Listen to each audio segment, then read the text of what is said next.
to breathe, but that's alright. Hush.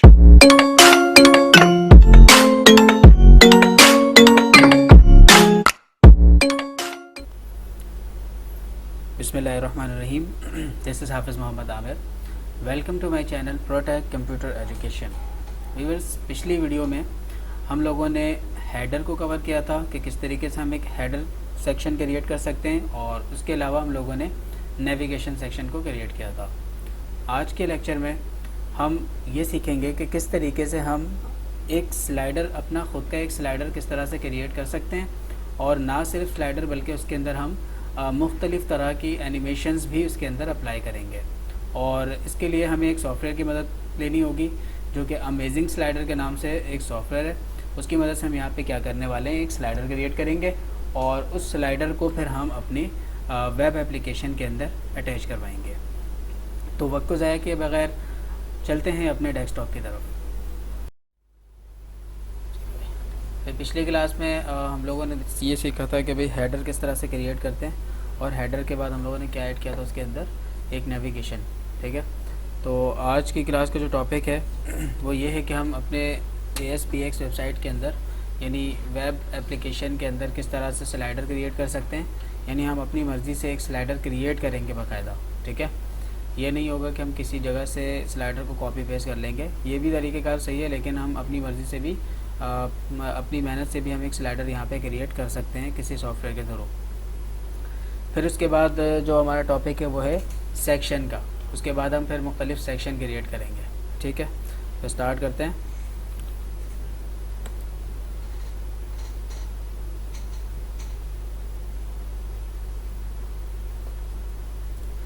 अच्छा, ये हमारी फ़ाइल यहाँ पे ओपन हो गई है। ठीक है, इसके अंदर आप देख सकते हो यहाँ पे कि एक हेडर क्रिएट है, और हेडर के बाद उसके नीचे हम लोगों ने एक नेविगेशन क्रिएट किया था।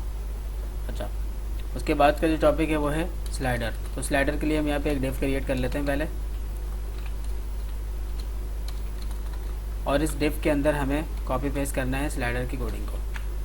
उससे पहले मैं आप लोगों को ये बताता चलूँ कि स्लाइडर किस तरह से क्रिएट करना है। हम जो सॉफ्टवेयर यूज़ करने वाले हैं, सॉफ्टवेयर का नाम है अमेजिंग स्लाइडर। ठीक है, तो मेरे पास ये सॉफ्टवेयर शायद मौजूद हो पहले से,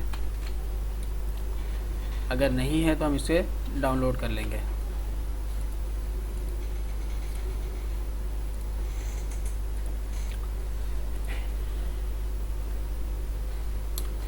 डाउनलोड करने के लिए सिंपली हमें यहाँ पे लिखना है डाउनलोड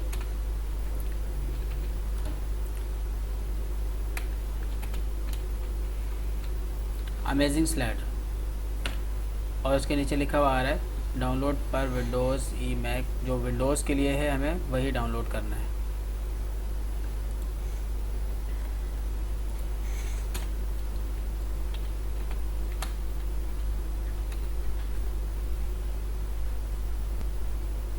इसकी वेबसाइट पे आ जाते हैं ऑफिशियल, और यहाँ पे हमारे पास ऑप्शन मौजूद है। ठीक है, फ्री वर्जन, और फिर हमारे पास दो ऑप्शन आ रहे हैं यहाँ पे कि विंडोज़ के लिए करना है या मैक ऑपरेटिंग सिस्टम के लिए करना है। ठीक है, तो हमें विंडोज़ के लिए चाहिए, तो सिंपली हमें इस पर क्लिक करना है, और कुछ ही देर में जो है ये डाउनलोड हो जाएगी फ़ाइल।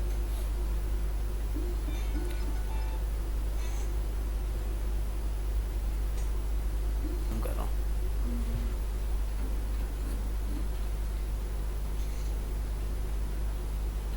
तो ये जो फ़ाइल है ये सक्सेसफुली डाउनलोड हो चुकी है। ठीक है, अब हमें क्या करना है, इसको इंस्टॉल करना है, और बहुत ही कोई छोटी सी एप्लीकेशन है ये, और सिर्फ़ और सिर्फ 28 MB जो है इस समझ लें कि इसका साइज़ है। इसको हम किसी फ़ोल्डर के अंदर एक्सट्रैक्ट कर लेते हैं, Ctrl+C।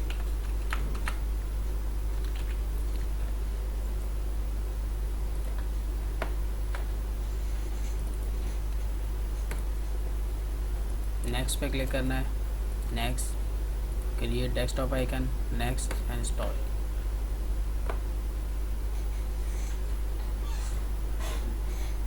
लॉन्च कर दिया मैंने इसे। ठीक है, बस इतना सा काम था हमारा। ये डेस्कटॉप एप्लीकेशन यहाँ पे इंस्टॉल हो चुकी है। अच्छा, अब हमें क्या करना है, हमें अब यहाँ पे कुछ पिक्चर्स ऐसी चाहिए होंगी कि जिसको हम एज अ स्लाइडर यूज़ कर सकते हैं। ठीक है, तो मैं अपने पास से देख लेता हूँ, अगर कोई इमेजेस मुझे पहले से मिल जाती है तो ठीक है, उसको हम ऐसा क्या कर लेंगे, स्लाइडर बना लेंगे। तो पिछली क्लास में हम लोगों ने स्लाइडर की पिक्चर भी डाउनलोड की थी, ठीक है। स्लाइडर 1 2 3 यहाँ पे 3 पिक्चर्स मौजूद हैं, और आई होप कि और भी ज़्यादा पिक्चर्स हो सकती हैं यहाँ पे, लेकिन ये JPG दिखा रहा है हमें, ठीक है। तो फ़िलहाल हम इन तीनों पिक्चर्स को यहाँ पे एडिट कर लेते हैं, और इसके साथ साथ मज़ीद 3 पिक्चर्स जो हैं वो हम इसके साथ डाउनलोड कर लेते हैं। तो स्लाइडर 1 2 3 यहाँ पे मौजूद है, स्लाइडर 4 5 6 यानी 6 इमेजेस तकरीबन इसके अंदर कम से कम होनी चाहिए।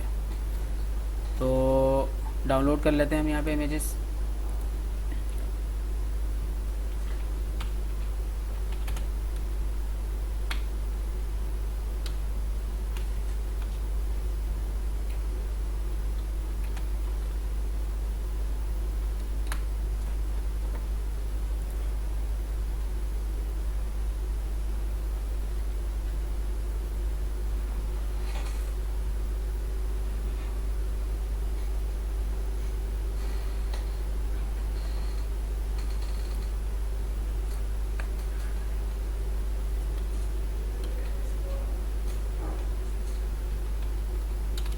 स्लाइडर 4 के नाम से इसे कर लिया। उसके बाद ये देख लेते हैं,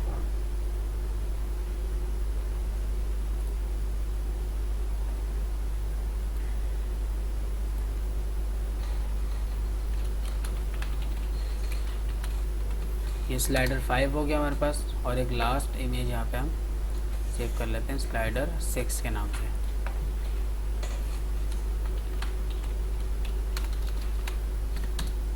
तो ये हमारे पास स्लाइडर्स की 6 पिक्चर्स जो हैं वो डाउनलोड हो चुकी हैं। अब हमें क्या करना है, अमेजिंग स्लाइडर को यूज़ करते हुए एक स्लाइडर क्रिएट करना है, जिसके अंदर हम अपनी मर्ज़ी का कोई भी एनिमेशन क्रिएट कर सकते हैं, ठीक है। तो स्लाइडर क्रिएट करने के लिए सबसे पहले हमें क्या करना है, स्लाइड्स के ऊपर जाना है, और यहाँ से जाके हमें उसी पिक्चर्स को इस लोकेशन पे ओपन करना है, ठीक है। तो सबसे पहला काम हमारा ये होगा कि हम इस प्लस पे क्लिक करेंगे, ठीक है। यहाँ पे लिखा हुआ है ऐड इमेजेस, ऐड इमेज करना है, और जो लोकेशन है वो है इमेजेस के फोल्डर के अंदर स्लाइडर 1 से लेके 6 तक। स्लाइडर 1 से लेके मैंने यहाँ पे 6 तक की पिक्चर को सिलेक्ट किया, उसके बाद ओपन कर लिया। अच्छा, अब यहाँ पे एक मसला ये है कि इन तमाम पिक्चर्स की जो हाइट और विड्थ है वो सेम नहीं है, ठीक है। तो पहले उसको भी हम चेंज कर लेते हैं, ताकि ये जो स्लाइडर है इसकी हाइट और विड्थ बिल्कुल हमें एक्यूरेट नज़र आए।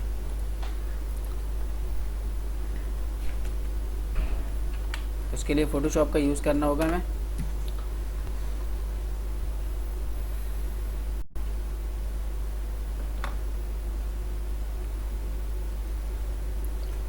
और यहाँ पे हम डायरेक्ट उस लोकेशन से क्या करेंगे, तमाम पिक्चर्स को ओपन कर लेंगे, ताकि उसी लोकेशन पे जाके वो दोबारा से इसको रिप्लेस कर दे।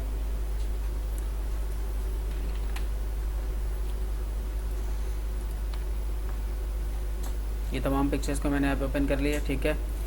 एंड स्लाइडर 1, तो अब जो इसकी हाइट और विड्थ होनी चाहिए, इसकी 1500 एंड हाइट इसकी होनी चाहिए 500। पिक्सेलेट हो रही है पिक्चर क्योंकि पिक्सल कम है, तो खैर फिर भी हम इसको यूज़ कर लेते हैं।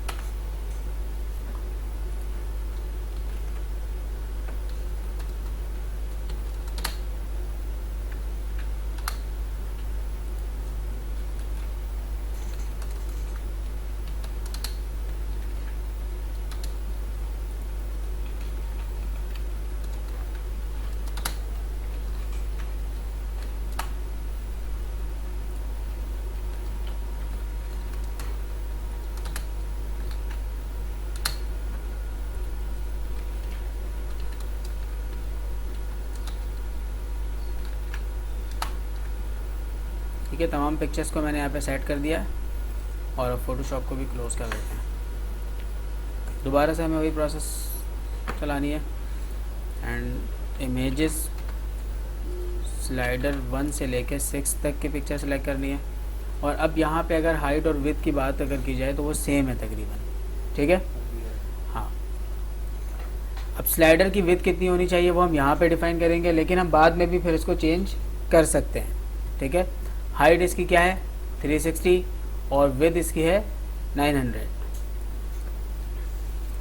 तो फिलहाल इसको बाद में सेट करेंगे। अच्छा, उसके बाद क्या करना है, दोबारा अब ओके पे क्लिक करना है। ठीक है, तो ये स्लाइडर इसने क्या किया, क्रिएट कर दिया। अब स्किन की अगर बात की जाए तो अब हमें स्लाइडर का इफ़ेक्ट कौन सा लेकर आना है। ठीक है, तो इसके अंदर बहुत सारे इफ़ेक्ट्स मौजूद हैं, अपनी मर्ज़ी से कोई भी इफ़ेक्ट हम यहाँ पे लगा सकते हैं।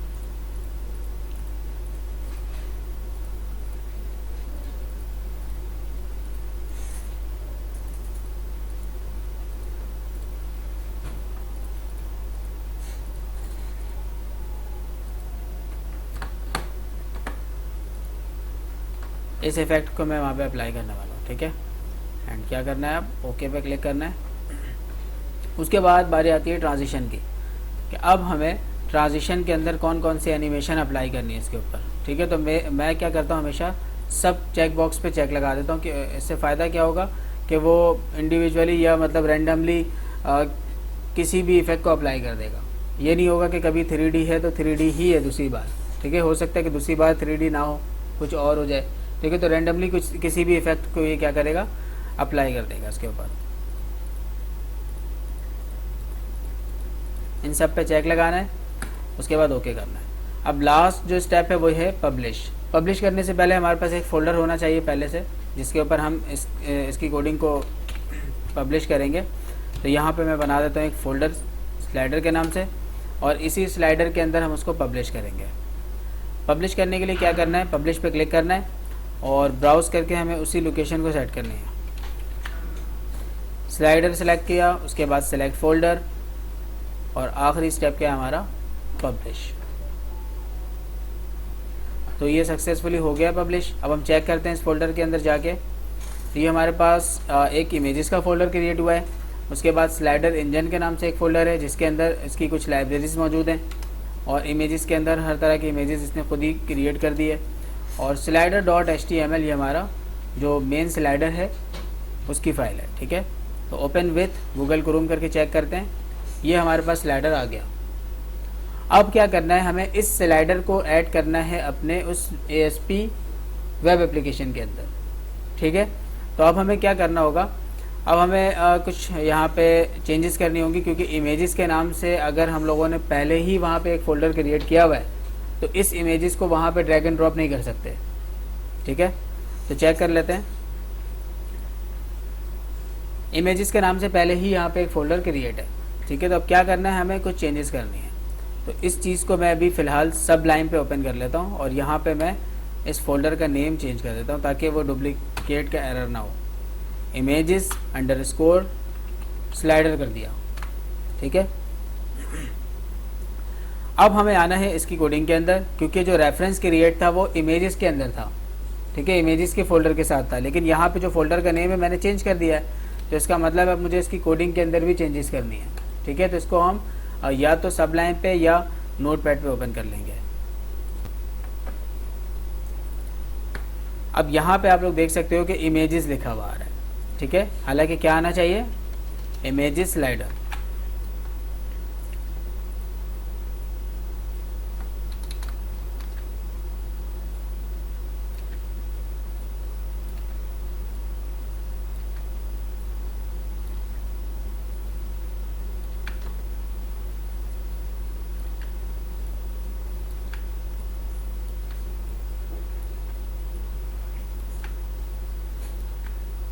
तो ये मैंने तमाम की तमाम लोकेशन को चेंज कर दी। ठीक है, अब हमारे स्लाइडर में कोई इशू नहीं होना चाहिए। दोबारा से एक बार इसको हम चेक कर लेते हैं गूगल क्रोम पे रन करके कि ये सही है या नहीं है।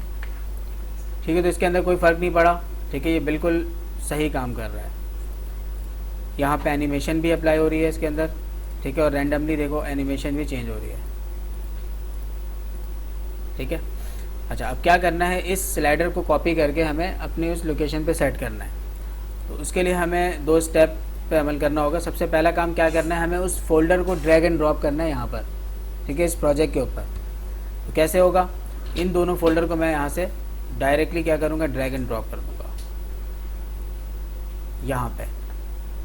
ठीक है, ये ड्रैग एंड ड्रॉप हो गया। अब क्या करना है, हमें उसकी कोडिंग को कॉपी पेस्ट करके यहाँ पे इम्प्लीमेंट करना है।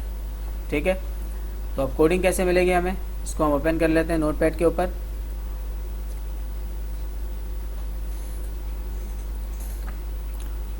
और यहाँ पे जो बॉडी सेक्शन है, इस बॉडी को यहाँ से कॉपी कर लिया और कहाँ पे इसे कॉपी पेस्ट करना है, इस डिव के अंदर, ये मैंने यहाँ पे कर दिया।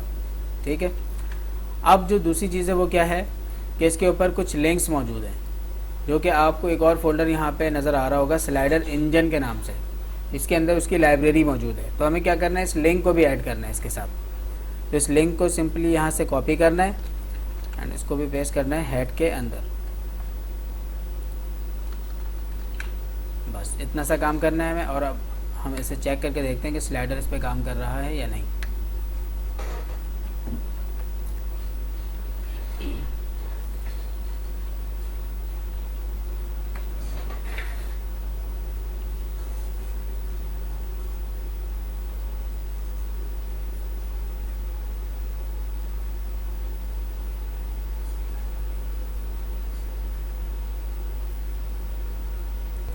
तो ये सक्सेसफुली यहाँ पे आप देख सकते हो कि स्लाइडर क्रिएट हो चुका है और यहाँ पे ये रन भी हो रहा है। ठीक है, अब मुझे क्या करना है, इस स्लाइडर की विड्थ को 100% पे सेट करना है, यानी जो इसकी विड्थ है वो काफ़ी कम है।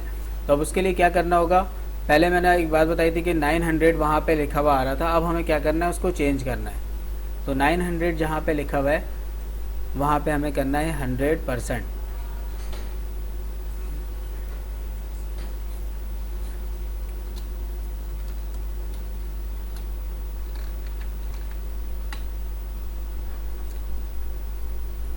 अच्छा, इसकी जो विड्थ है वो अभी तो सेट है, लेकिन जो मेन बॉडी है उसके अंदर हम लोगों ने कोई क्लास कॉल नहीं कराई है। इसको हम करते हैं फ़िलहाल 95% करके चेक कर दें। तो अब ये प्रॉपर है। ठीक है, इसके साथ साथ बूटस्ट्रैप अगर अप्लाई किया हुआ है तो हम क्या करेंगे, बॉडी के ऊपर भी एक क्लास अप्लाई कर लेते हैं। और बॉडी के ऊपर हमेशा हम या तो कंटेनर या जंबोट्रॉन यूज़ करते हैं। क्लास कंटेनर या container float, container dash float. तो अब ये प्रॉपर हो गया।